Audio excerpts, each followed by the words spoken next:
참 예수님,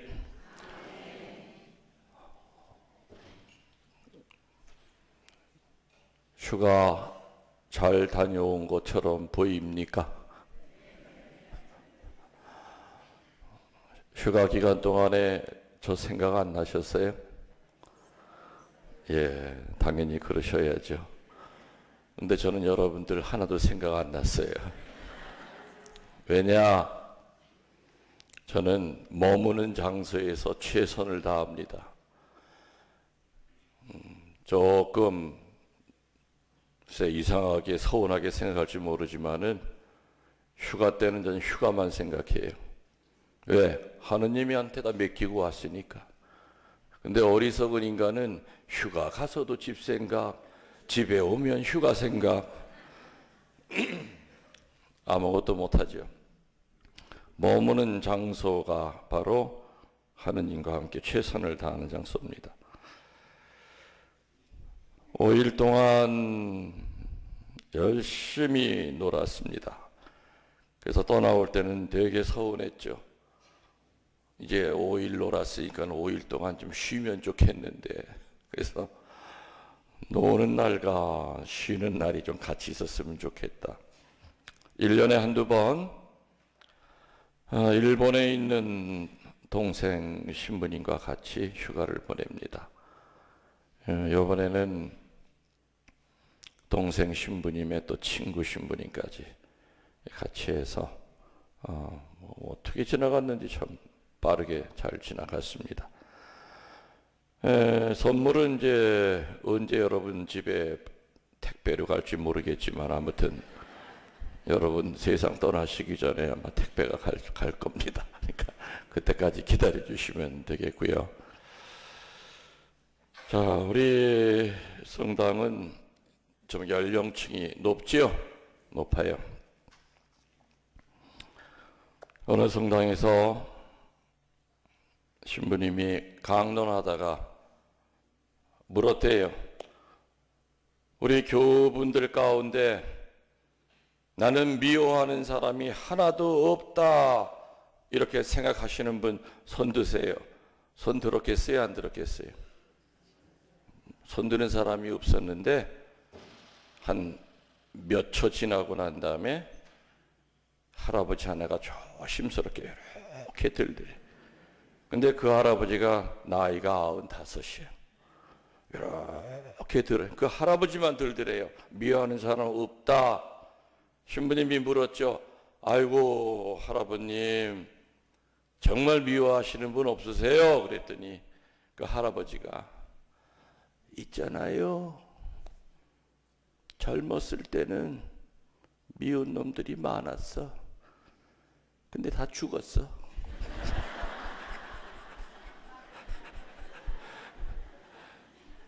미운 놈들이 다 죽어서 이제 미워할 놈이 없어. 그러니까 우리 할머니 할아버지들 오래 사시면 저절로 미운 놈들 없어져. 그러니까 오래 사셔야 돼요. 아셨죠? 오늘 복음 제일 마지막이 4장 21절로 끝납니다. 예수님께서 안식일에 회당에 가 앉으셔서 두루마리 이사야서를 읽으시고 난 다음에 제일 먼저 하신 첫 말씀이 뭐냐? 이 성서의 말씀이 오늘 너희가 들은 이 자리에서 이루어졌다라고 끝나지요. 뭐가 이루어졌다는 겁니까 도대체? 이 성서의 말씀이 오늘 너희가 들은 이 자리에서 이루어졌다. 이 미사 중에 사제의 입을 통하여 봉독된 말씀 그리고 거기에 대한 해설이 오늘 분명히 이 자리에서 이루어질 겁니다. 뭐가 이루어졌느냐? 치유가 이루어질 것이다. 오늘 이 자리에서 축복이 이루어질 것이다. 오늘 이 자리에서 구마가 일어날 것이고 오늘 이 자리에서 회개가 이루어질 것이다. 예수님이 하신 첫 번째 회당의 말씀이 내가 이제부터 하는 이 성경의 말씀을 통하여 이 자리에서 이루어질 것이다. 그 내용을 우리들은 예수님의 삶을 통해서 결과를 우리는 이미 알아요. 근데 그 당시 그거를 들었던 사람들은 뭐가 이루어진다는 걸까? 근데 그분 쫓아다녀 보니까 세상에 저분 쫓아다니면 치유가 돼. 저분 쫓아다니니까 마귀가 떨어져. 저분 쫓아다니니까 정말 눈물 나오게 회개가 돼. 오늘 이 자리는 그래서 축복의 자리임을 믿습니다. 예수님이 세례 받으시고 제일 먼저 하신 일이 뭘 것 같습니까? 힌트 드릴게요. 제자 모집하는 일이다. 아니면은 말씀 선포하는 일이다. 우리 얼핏 보면은 예수님이 세례 받고 제자들부터 선택한 것 같지만 아니에요. 말씀 선포가 제일 먼저였어요. 왜냐? 제자들을 먼저 끌어모으기 시작하면은 그게 소유가 돼버려요. 그리고 조직을 만들 수가 있고 파워가 생겨요. 그래서 예수님은 그런 것까지도 염려하셔서 제자들을 모으기 전에 제일 먼저 하신 것은 말씀 선포예요. 왜? 말씀 선포는 나눔을 뜻해요. 말씀이 없이 만들어진 제자의 그 집단은 잘못하면은 교주를 모시는 그런 조직이 될 수도 있고 12명이 모여서 각기 다른 세리도 있었고 그 세리를 죽이러 다녔던 암살단원도 있고 그 12명의 내용을 보면은 평상시 사회에서는 만나면 물과 기름 같은 존재들이었습니다. 그래서 먼저 말씀으로 죽였죠. 말씀으로 그 사람들을 하나로 일치시키는 거였죠. 다시 말하면 너나 나나 할 것 없이 세례받은 자의 첫 번째 의무는 뭡니까? 어디 가입하는 게 먼저가 아니에요. 내가 오늘 세례 받았으면 집에 돌아가서 세례 안 받고 있는 내 아내한테 하느님 말씀 선포해야 돼요.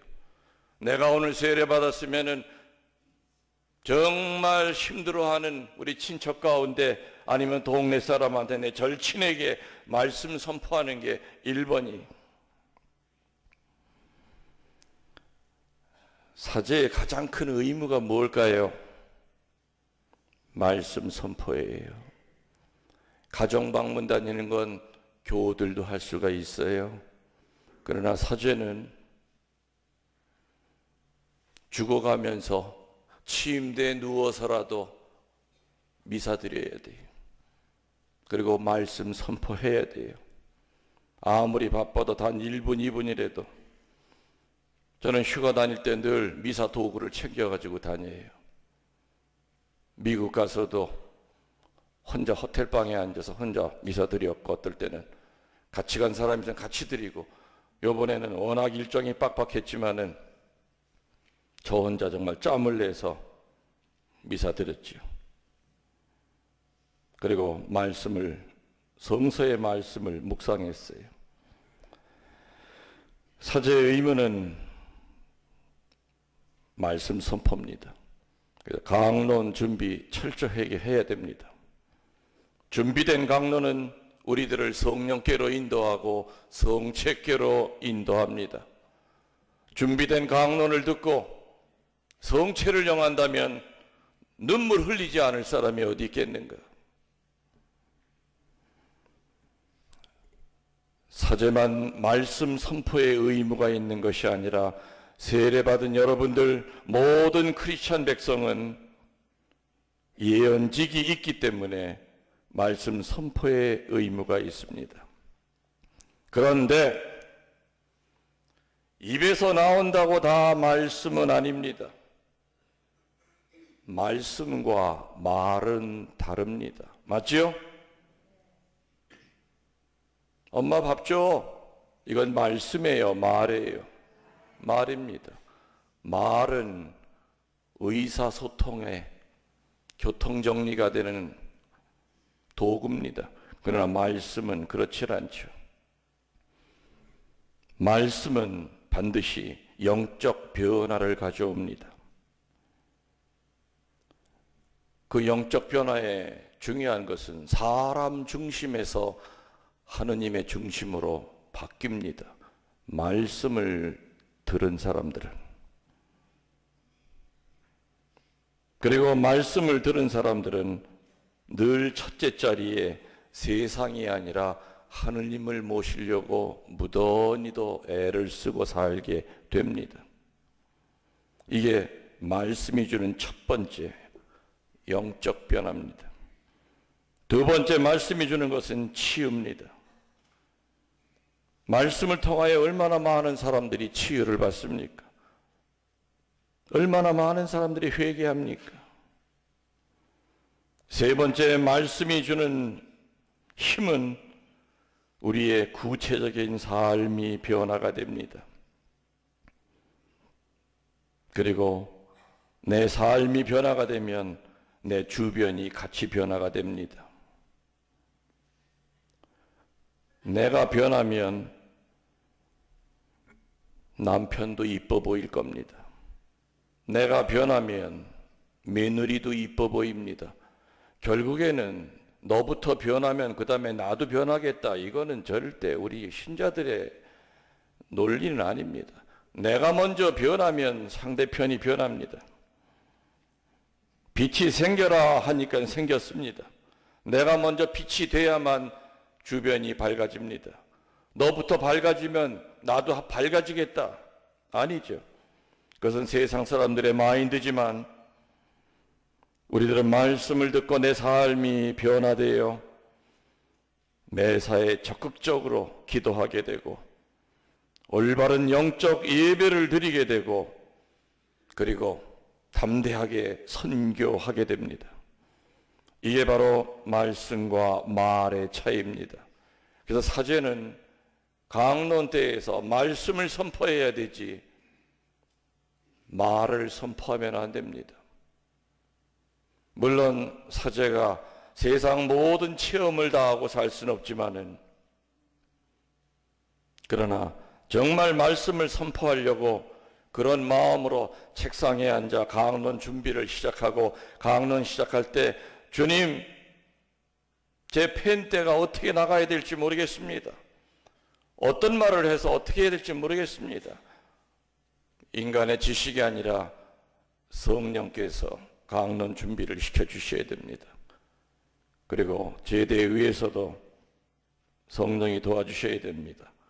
그래서 이런 열매를 맺으려면 제일 중요한 것은 성령의 도우심을 받아야 됩니다. 신학생들에게 설교학을 가르치면서 제가 늘 강조하는 것 중에 하나는 그거였습니다. 신학생들이 묻습니다. 신부님은 강론 준비 안 하셔도 그렇게 쉽게 얘기하시죠? 너 이리 나와봐. 귀퉁뱅이 한 대 맞습니다.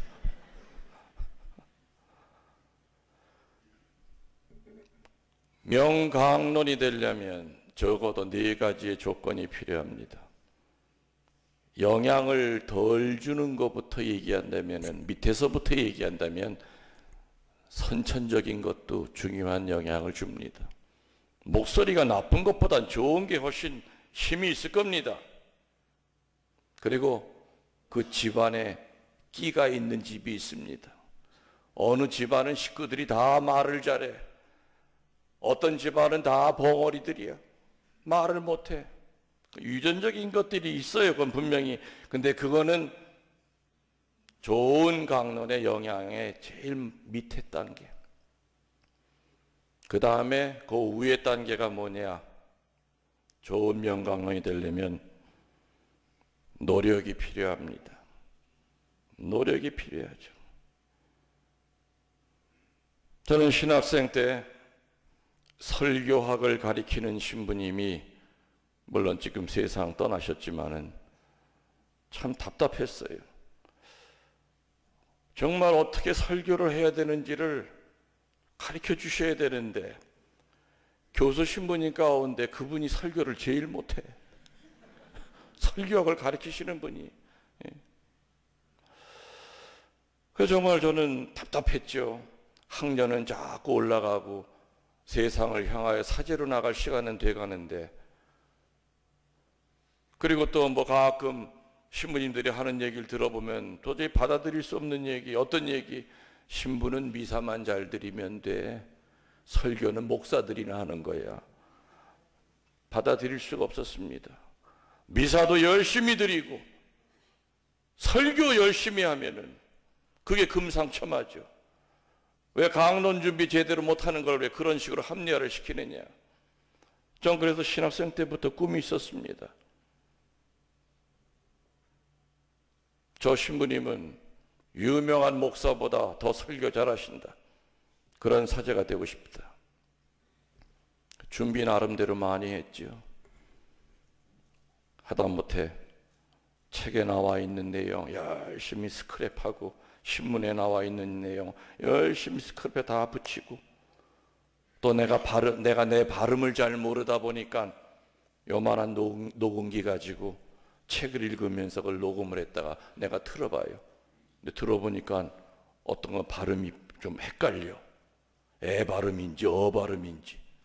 그럼 그 발음 고치려고 아나운서 하듯이 입에다가 볼펜 물고 수천 번을 전 얘기했어요. 어차피 설교는 대중연설이에요. 그 때문에 했습니다까지 정확히 전달이 돼야 되겠죠. 아나운서들은 끝말을 끊어먹지 않습니다.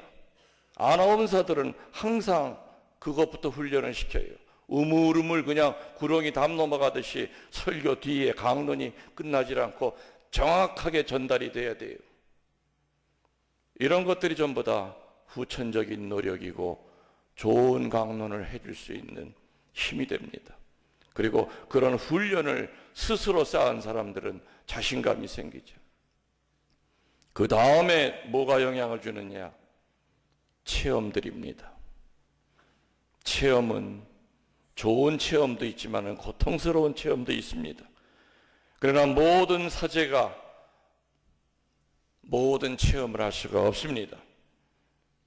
저 같은 경우는 신부님들이 한평생 할 수도 없는 체험을 정말 수도 없이 산전수전을 다 겪었죠. 그 체험을 할 때는 왜 이렇게 사제 생활이 힘든가 했지만은 뒤돌아보면은 사제의 그 체험을 통해서 신자들에게 가르침을 줄 수 있는 체험들이었습니다. 간접 체험도 중요하지요. 간접 체험도. 지금 얘기한 대로 선천적으로 좀 끼가 있어야 된다. 후천적인 노력이 필요하다. 그리고 많은 체험이 있을 때는 힘 있는 강론을 한다. 근데 이 세 가지가 다 갖춰져 있다 하더라도 제일 중요한 첫 번째 거, 이게 없으면 그냥 말이 돼버립니다. 말씀이 아니라 그 첫 번째 게 뭘 것 같아요? 성령의 도우심이 있어야 돼요. 말씀 선포할 때는 성령의 도우심이 있어야 됩니다. 그래서 저는 늘 제의를 입으면서 주님 떨립니다. 36년을 미사했으면은 이제는 떨리지 않을 때도 됐건만, 이제는 눈을 감고도 경본을 외울 수 있건만, 해가 갈수록 제의를 입을 때마다 더 긴장이 되고 더 떨립니다. 주님, 오늘 제 입을 갖고 주님께서 원하시는 말씀 해주시기 바랍니다. 성령이 함께 하시지 않는다. 자의 그 입에서 나오는 것은 말이지 말씀이 아닙니다.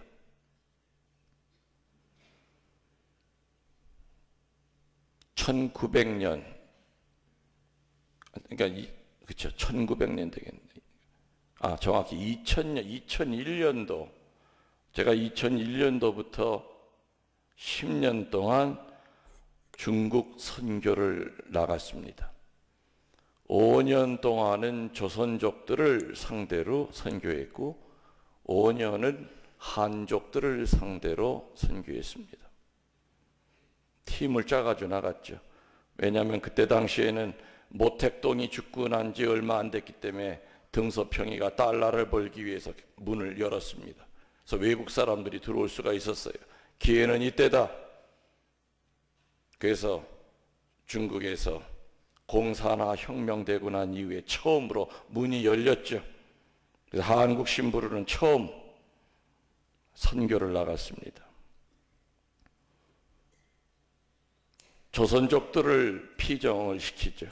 저 위에 두만강 훈춘서부터 해가지고 도문서부터 해서 쫙 훑어내려옵니다. 근데 조선족들은 그래도 95% 이상 말이 통하죠. 물론 우리 서울말을 모르는 것들도 있어요. 거기 조선족들, 예를 들어서 조선족들은 남편이라는 말이 없습니다. 나그네라고 그럽니다. 뭐라고 그런다고요? 네. 제가 강론 때 남편 얘기하면 뭔 말인가 하고 나그네 그러면 알아들어요. 왜? 그쪽은 여자들이 세. 남편은 나그네예요. 우리 나그네 그래요. 그렇지만 아무튼 조선족들은 대개 다 통했어요.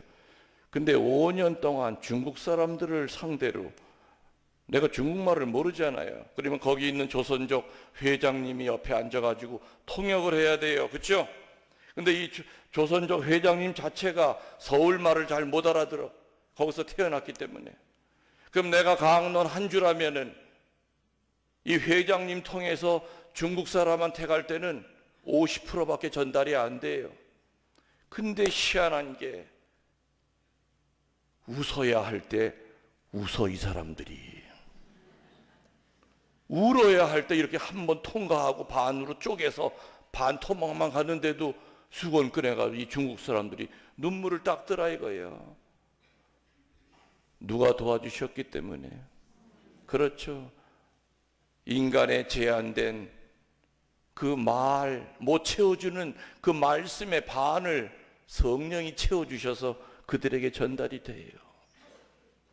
그래서 말이 아니라 말씀이 되려면 성령이 함께 하셔야 돼요. 저는 전 세계 사람 다 고백성사 줄 수 있어요. 중국 사람들이 성사 보러 들어와요. 처음에는 당황했죠. 말을 못 알아들으니까. 그렇지만 마음을 편하게 먹었어요. 그래, 이 안에 나만 있는 게 아니라 누가 계시다고요? 그렇죠. 예수님이 계시니까 막 중국말로 뭐라고 말하고 떠들어요. 그럼 저는 옆에서 추임새만 하면 돼요.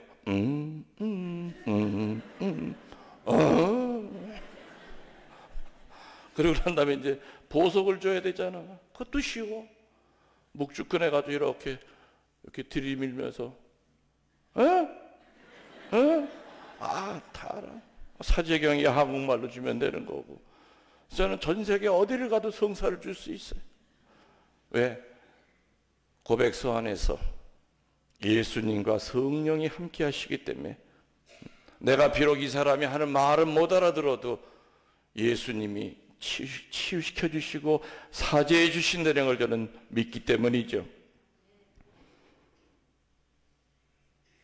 예수님께서도 성령의 능력을 가득히 받고 나서야 회당에서 말씀을 선포하셨죠. 맞습니까? 들립니까? 예수님이 요르단강에서 세례받을 때 성령이 비둘기 모양으로 예수님 머리 위에 머물렀다.